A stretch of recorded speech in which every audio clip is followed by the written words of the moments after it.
Voici une étrange découverte. Laisser des mouches mortes sur le rebord de votre fenêtre pourrait avoir un effet bizarre sur les autres mouches. Des scientifiques ont découvert que lorsque les drosophiles apercevaient les corps sans vie de leurs congénères, leur espérance de vie diminuait en conséquence.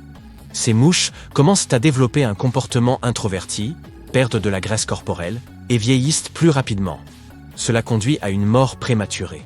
Les chercheurs ont découvert pourquoi cela se produisait. Il s'avère que deux types de neurones s'activent chez les drosophiles lorsqu'elles voient leurs semblables, et ce surplus d'activité accélère leur processus de vieillissement. On a aussi découvert que la sérotonine jouait ici un rôle important. Lorsque des chercheurs montrent à des mouches vivantes les cadavres d'autres mouches, ils observent quelle partie de leur cerveau s'active. On pense que comprendre comment cette perception de la fatalité affecte le comportement et l'organisme des mouches pourrait nous renseigner sur le traitement que font d'autres animaux, voire même les humains, d'une expérience similaire. Le cerveau des drosophiles est assez différent du nôtre, mais les scientifiques rêvent d'utiliser ces connaissances pour comprendre comment fonctionne notre cerveau et son processus de vieillissement. Le vieillissement est complexe. Il est déterminé par nos gènes et le monde qui nous entoure. Bien que nous sachions que ce que nous voyons et éprouvons peut influer sur le processus de vieillissement, les détails restent encore un peu flous. C'est là que ces mouches entrent en jeu. Auparavant, l'équipe avait découvert que lorsque les drosophiles repérèrent des congénères sans vie, elles vieillissaient plus rapidement. Il s'avère que ce concept de perception de la mortalité dépend d'un récepteur spécial de sérotonine. Dans leur dernière étude, ils dévoilent le fonctionnement de tout cela. Ils ont mené des expériences sur des drosophiles et découvert qu'un groupe spécifique de neurones en était responsable. Lorsque ceux-ci sont exposés à la vue de mouches sans vie, ils activent une partie du cerveau de l'insecte appelée le corps ellipsoïde. Ce sont deux types de neurones, R2 et R4, qui causent cet effet de vieillissement. Un certain récepteur de sérotonine entre également en jeu. Lorsque ces neurones sont activés artificiellement, la durée de vie des drosophiles diminue, et ce même sans qu'elles aient vu la dépouille de leurs semblables. En étudiant un groupe spécifique de ces cellules cérébrales, les chercheurs ont découvert qu'ils pouvaient faire mourir les mouches plus tôt, même celles qui ne vivaient pas avec leurs congénères. Les auteurs de cette étude avancent que d'autres animaux, y compris nous autres humains, subissent des changements dans leur corps lorsqu'ils sont au contact de la mort. Comprendre comment cela fonctionne chez les drosophiles pourrait fournir des informations aux chercheurs sur ce qui se passe réellement dans le cerveau lors de telles réactions. Ces mouches pourraient avoir connu une existence plus brève car elles étaient déprimées d'avoir passé du temps près de leurs amies défuntes.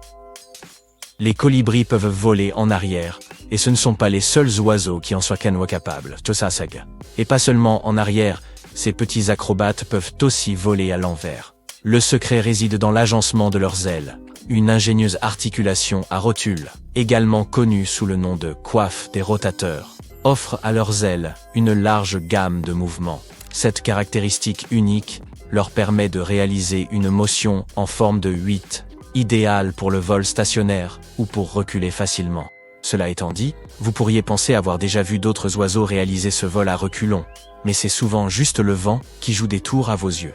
Certains oiseaux, comme les fauvettes, les aigrettes et les hérons, peuvent brièvement voler à reculons, en guise de mouvement défensif contre des rivaux agaçants ou des prédateurs. Mais, en réalité, leurs ailes ne sont pas faites pour des vols prolongés en arrière. Les colibris se donnent tant de mal pour voler en arrière parce que c'est nécessaire pour eux. Ces petites merveilles survivent grâce à un menu de fruits, d'insectes comme les fourmis et les scarabées, et surtout de nectar. Le nectar alimente non seulement leur métabolisme rapide, mais les maintient également hydratés. Voler en arrière est donc une sorte de passe VIP pour ce buffet de fleurs. Cela leur permet de se déplacer sans effort d'une plante à l'autre, aspirant le nectar plus rapidement que s'ils étaient cantonnés à voler uniquement vers l'avant, comme les autres oiseaux. Les étoiles de mer sont les championnes ultimes de la régénération, et elles possèdent un super pouvoir. Elles peuvent faire repousser leurs propres bras. Cela arrive parfois lorsqu'elles se battent avec des prédateurs. Elles peuvent même abandonner leurs membres pour s'échapper. Il faut des mois, parfois même des années, pour que ces bras repoussent complètement. Ainsi, perdre un bras n'a rien d'anodin pour ces créatures sous-marines. Mais si le membre arraché reste indemne, il ne fait pas que cicatriser. Il se régénère intégralement en une toute nouvelle étoile de mer. Il s'agit bel et bien d'une forme de clonage autonome et naturel. Tout cela a l'air super malin, mais, les étoiles de mer n'ont pas de cerveau. Littéralement. elles sont dépourvues de cerveau et de sang.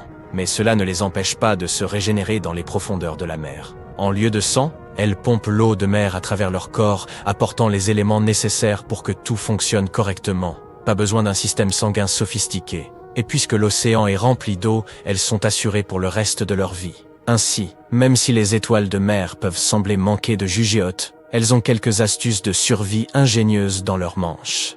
Chacune de leurs 5 manches. Un autre fait mystérieux concerne cette fois les rennes. Leurs yeux deviennent bleus pendant les mois d'hiver. Vous avez probablement entendu parler du fameux nez rouge de Rudolf. Mais ce sont peut-être ces yeux bleus scintillants qui retiennent toute l'attention. Une étude récente suggère que les rennes, comme Rudolf, arborant ces yeux bleus uniques qui s'illuminent dans les sombres hivers de l'Arctique. Cela aide ces animaux à trouver leur pitance. Ces cervidés disposent d'un système de vision exceptionnel, contrairement à d'autres mammifères. Les animaux tels que les chats et les cerfs présentent une caractéristique oculaire intéressante, le tapetum lucidum ou tapis luisant. Ce qui distingue les rennes, c'est que leurs yeux brillent d'un doré éclatant en été et passent à un bleu profond en hiver. Les scientifiques étudient ce mystère de la couleur des yeux, ainsi qu'une autre caractéristique étrange. Les rennes peuvent distinguer la lumière ultraviolette. Typiquement, ce tissu amplificateur de lumière se retrouve chez les créatures qui se promènent dans l'obscurité.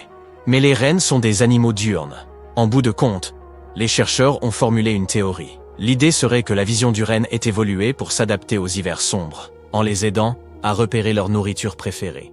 Un type de lichen affectueusement connu sous le nom de lichen des caribous. Les chercheurs ont mené leur enquête dans les Highlands écossais, où se trouve le seul troupeau de rennes de Grande-Bretagne. La région regorge de plus de 1500 espèces de lichens, et devinez ce que les rennes adorent grignoter. Oui, vous l'avez deviné, le lichen des caribous. Alors, Rudolf pourrait devoir sa notoriété à bien plus qu'un simple nez rouge. Ses yeux bleus étincelants sont essentiels pour aider le troupeau à trouver son casse-croûte pendant les froides nuits d'hiver. Les crabes ont une façon unique de savourer leur nourriture. Certes, ils ont des papilles gustatives dans leur bouche, mais ils présentent également des chimiorécepteurs sur leurs antennes et sur leurs pattes. Ce sont des cellules nerveuses particulières. C'est ainsi que ces crustacés repèrent et se délèguent de leur nourriture. En parlant d'habitudes animales singulières, les chiens de prairie méritent également toute notre attention.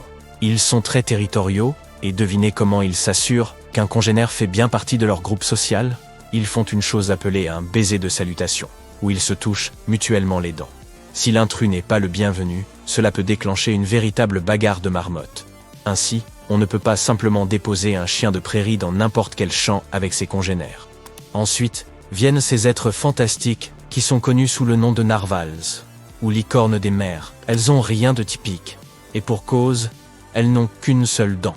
De plus, elles ne se trouvent pas dans leur bouche. Elles émergent de leur tête sous la forme d'une grande défense. Ces animaux ne mâchent pas, ils avalent leur nourriture tout entière.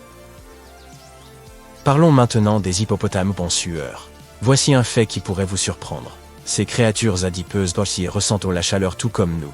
Mais leur sueur n'est pas le liquide clair auquel nous sommes habitués. Elle est sombre et d'un rouge cramoisi. Cette sueur de sang est d'abord bien plus claire. Mais une fois qu'elle entre en contact avec l'air ambiant, elle change rapidement de composition chimique et prend cette nuance rouge effrayante. Ils savaient